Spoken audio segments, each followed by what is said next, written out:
This week we are having fun with zombie tasks. What are zombie tasks? You know what they are. They're tasks that should be dead but keep coming back. They have no owner, no progress, no purpose.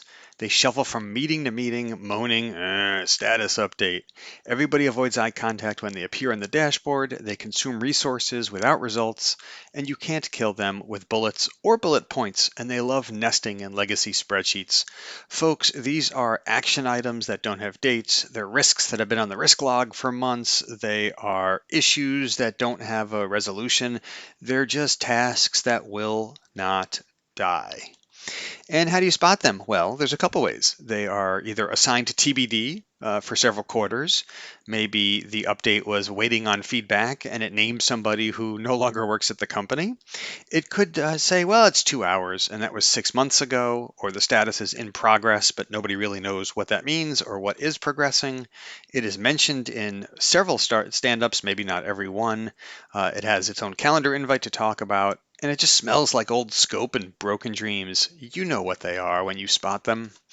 And they're dangerous. Why? Because they eat up bandwidth, right? They take time. They're on lists. Maybe you talk about them. They infect the other tasks with confusion and delay and cause scope creep and possibly emotional creep. And they distract us from the things that we really have to work on with undead urgency. And they're immune to escalation, right? They just keep groaning and eventually turn your project plan into a graveyard. So, how do you kill them? Well, you want to put a stake through the heart. Just remove it. Take it off the roadmap. If you haven't done anything in 6 months, it probably isn't important.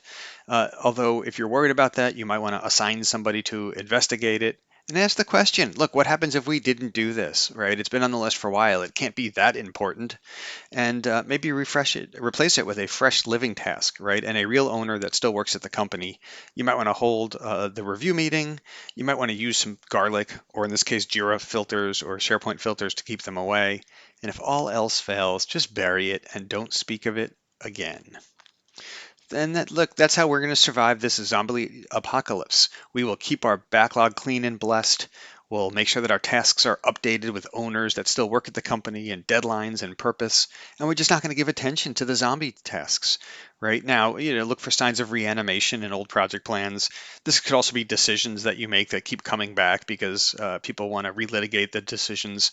In which case, look, build a cross-functional zombie response team and just take care of it. And when you do, you could celebrate with cake, especially if it was a successful exorcism, and train the new PMs in zombie detection. Because remember, every zombie task at one point was probably a good idea before it died. Hopefully you had fun with this, but I'm sure you know exactly what I'm talking about because we all have these zombie tasks that will not go away.